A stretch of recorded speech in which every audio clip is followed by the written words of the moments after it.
کے علم کی اڑان اس چینل نے اقبال فہمی کو لے کر ایک سیریز شروع کرنے کا فیصلہ کیا ہے، اور اسی سیریز کی آج یہ پہلی کڑی ہے۔ اقبال کے ابتدائی مجموعہ کلام بانگ درا سے ماخوذ ایک نظم جو تاریخی حیثیت کی حامل ہے، غلام قادر روہیلہ، آج ہم اس نظم کا مطالعہ کرنے جا رہے ہیں۔ اقبال کی شاعری تصور فطرت، فلسفہ حیات و محبت، عقل و خرد کے نظریے، عشق، خودی اور بے خودی اور انسانی تصورات کا منظرنامہ ہے۔ اقبال کی شاعری ساتھ ہی ساتھ انسان کامل، فکر سیاست، معیشت و معاشرت کے نظام سے آگہی کا ذریعہ بھی ہے۔ ویسے تو اقبال فہمی آسان کام نہیں ہے، لیکن یہ ناچیز اپنی کم مائگی اور کم فہمی کی بنیاد پر ان کے کلام میں جو فکری تسلسل کا سراغ لگانے کی جسارت کر رہا ہوں، اور انشاءاللہ اس میں کامیابی حاصل ہوگی، اور میں امید بھی کرتا ہوں کہ یہ کوشش آپ تمام کو پسند آئے گی۔ اقبال کی یہ نظم جس کا عنوان ہے غلام قادر روہیلہ، کون تھا یہ غلام قادر روہیلہ؟ سب سے پہلے کہ ہم نظم کو پڑھیں، یہ جاننے کی کوشش کریں کہ کون تھا غلام قادر روہیلہ۔ غلام قادر روہیلہ افغان قبیلے سے تعلق رکھتا تھا، اور اس قبیلے کا نام تھا روہیلہ۔ جی ہاں، یہ وہی روہیلہ ہے جو شمالی ہندوستان میں لکھنؤ، آگرہ اور رامپور کے قریب ایک علاقہ روہیل کھنڈ کے نام سے مشہور ہے۔ اسی روہیل کھنڈ سے اس کا تعلق تھا۔ یہ اس زمانے کی بات ہے جب اورنگزیب کا انتقال ہو گیا تھا۔ پورے ہندوستان میں بدامنی اور انتشار کا دورہ تھا۔ مرہٹے اپنی پوری طاقت اور شدت کے ساتھ سر اٹھا چکے تھے، جن کی چیرہ دستی اور ظلم اور بربریت نے پورے شمالی ہند کو پریشان کر رکھا تھا۔ اس وقت ایک مرد جرنیل کھڑا ہوا، اس نے مرہٹوں کی اس اٹھتی ہوئی آندھی کو دبانے کے لیے اپنی کوششیں شروع کی، اور اس جرنیل کا نام تھا نجیب الدولہ۔ نجیب الدولہ غلام قادر روہیلہ کا دادا تھا، لیکن وہ اپنی طاقت کے باوجود بھی اتنی طاقت جمع نہیں کر سکا کہ مرہٹوں کا مقابلہ کر سکے۔ لہٰذا اس کے ذہن میں ایک ترکیب یہ سوجھی کہ کیوں نہ افغان کے ایک سردار احمد شاہ ابدالی کو مدعو کیا جائے مرہٹوں کے مقابلے کے لیے۔ لہٰذا انہوں نے خط احمد شاہ ابدالی کے نام لکھا اور یہ پیغام بھیجا کہ وہ ہندوستان میں مرہٹوں کی سرکوبی کے لیے تشریف لائیں۔ لہٰذا ایسا ہی ہوا۔ احمد شاہ ابدالی لشکر کے ساتھ مرہٹوں کے مقابلے کے لیے ہندوستان میں داخل ہوا، اور پھر وہ تاریخ ساز فیصلہ کن جنگ پانی پت کے مقام پر 1761 میں لڑی گئی، جس میں روہیلوں اور احمد شاہ ابدالیوں کی فوج نے مل کر مرہٹوں کا خاتمہ کر دیا۔ یہ بات مرہٹے برداشت نہیں کر سکے۔ ان کے ذہن میں صرف اور صرف روہیلہ بسے تھے۔ وہ چاہتے تھے کہ کسی طرح روہیلوں سے بدلہ لیا جائے، ان کی شکست کا، پانی پت کی ہار کا۔ لہٰذا ہوا یہ 1770 میں نجیب الدولہ کا انتقال ہو گیا۔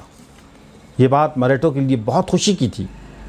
انہوں نے مغلوں کے ساتھ مل کر روہیلوں پر حملے شروع کر دیے، اور روہیلوں پر اس قدر حملے کیے کہ روہیلوں کے خون کی دریاں بہنے لگے، اور پھر نہ صرف دریا بہائے بلکہ ان کی عورتوں کی عصمت دریاں کی گئیں، اور ان کی عورتوں کی عزت تار تار کی گئی۔ ان تار تار ہوتی عزت کو دیکھنے والوں میں کئی روہیلے بچے بھی شامل تھے۔ وہ اپنی آنکھوں سے اپنی ماں اور بہنوں کی عزت کو تار تار ہوتے دیکھ رہے تھے، اور ان بچوں میں ایک بچہ تھا جس کی عمر 13 سے 15 سال رہی ہوگی۔ اس کا نام تھا غلام قادر روہیلہ۔ اس نے اپنی آنکھوں سے دیکھا کہ مرہٹے اور مغل فوج ان کی ماں اور بہنوں کی عزت تار تار کر رہے تھے۔ یہ بات اس کو سخت گراں گزری، اور اس کو اس بات کے لیے تیار کر رہا تھا یہ حادثہ کہ میں اس کا بدلہ مرہٹوں اور مغلوں سے ضرور لوں گا۔ بالآخر اس نے یہ فیصلہ کر لیا کہ میں ایک دن مغلوں سے اس کا بدلہ ضرور لوں گا۔ اس کے بعد جب اس کی عمر 27 برس ہوئی غلام قادر روہیلا کی، تو اس نے مغلوں پر حملے شروع کر دیے اور بالآخر وہ دن قریب آ پہنچا 1787 کا کہ جس وقت اس نے دہلی پر حملہ کیا اپنے ہزاروں لشکر کے ہمراہ، تو دہلی پوری ہل کر رہ گئی۔ اور پھر اس وقت دہلی کے حکمران جن کا نام تھا شاہ عالم ثانی، شاہ عالم ثانی مغلوں کا 16واں بادشاہ تھا۔ اس نے کم و بیش اورنگزیب کے بعد سب سے زیادہ حکومت کی، 45 سے 47 سال۔ اس نے یہ حملہ برداشت نہیں کر سکا اور مغلوں نے ہار مان لی، لیکن غلام قادر روہیلا ہار ماننے والوں میں سے نہیں تھا۔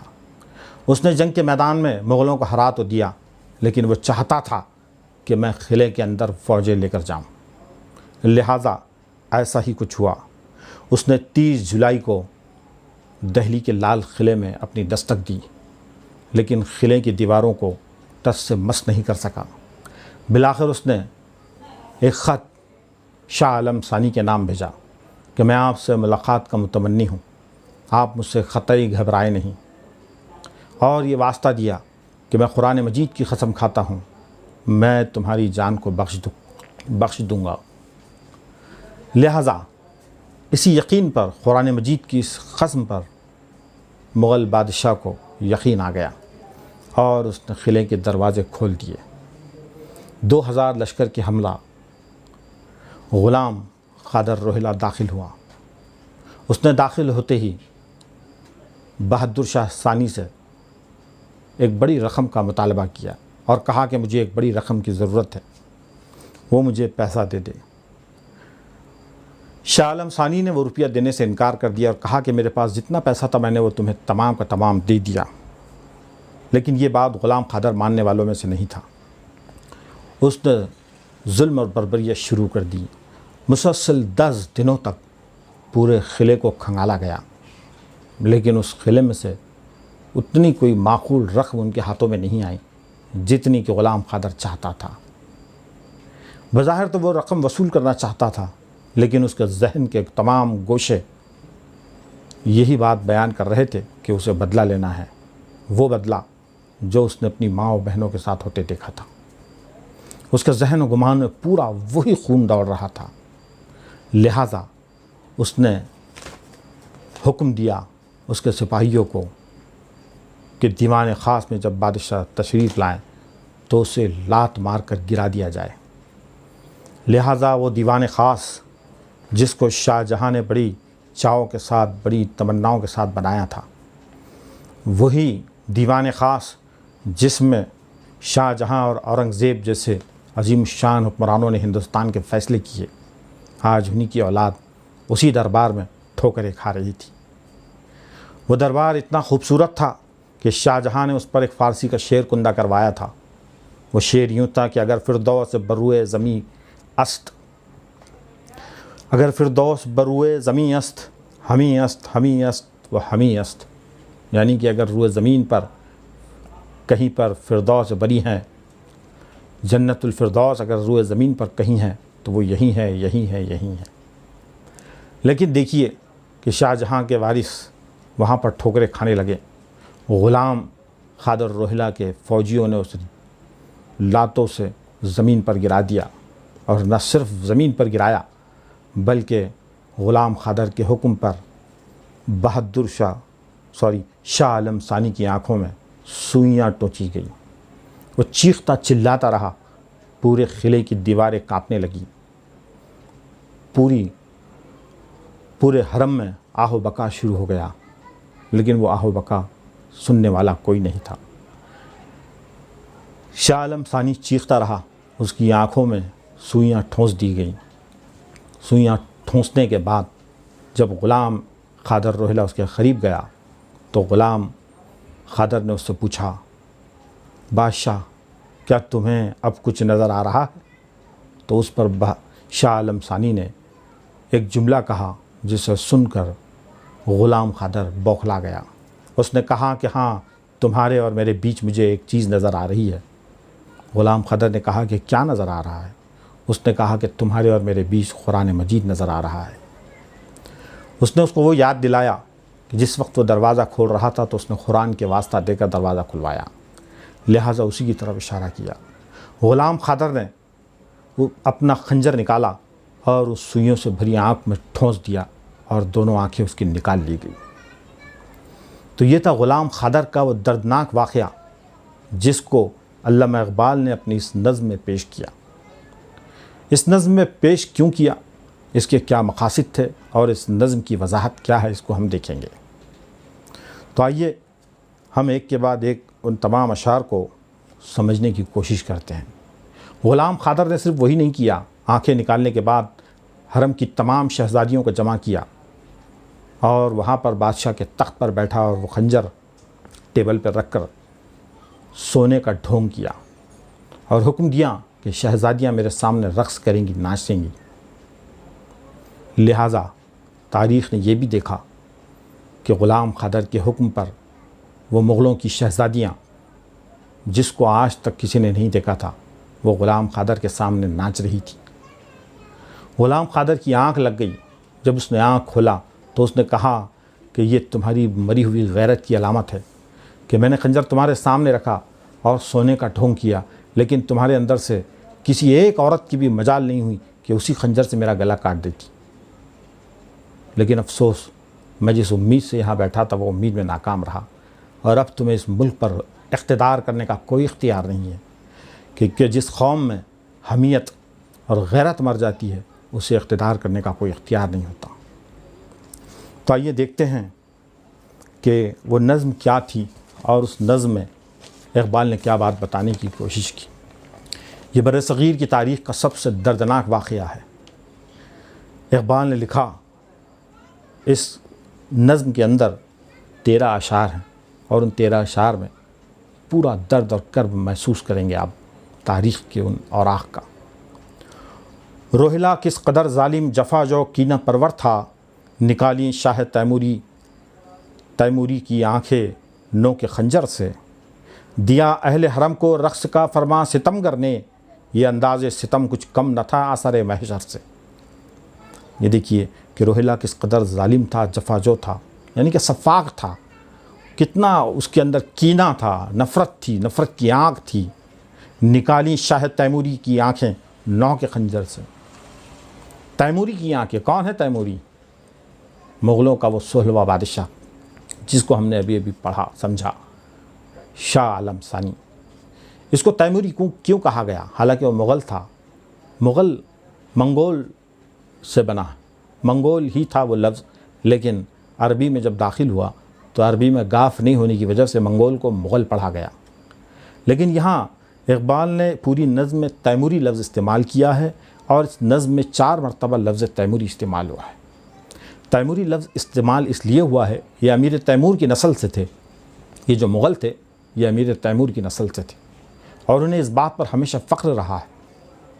امیر تیمور دنیا کے ان 4 سفاک ظالم حکمرانوں میں سے ہے جنہیں تاریخ کبھی فراموش نہیں کر سکتی، جن کی بربریت، جن کی وحشت اپنے پورے علاقے پر بلکہ پوری دنیا پر غالب رہی، جس میں سکندر اعظم، جس میں ہلاکو خان، چنگیز خان اور پھر امیر تیمور، یہ وہ 4 لوگ تھے جنہوں نے پوری دنیا میں سفاکیت کا بول بالا کیا۔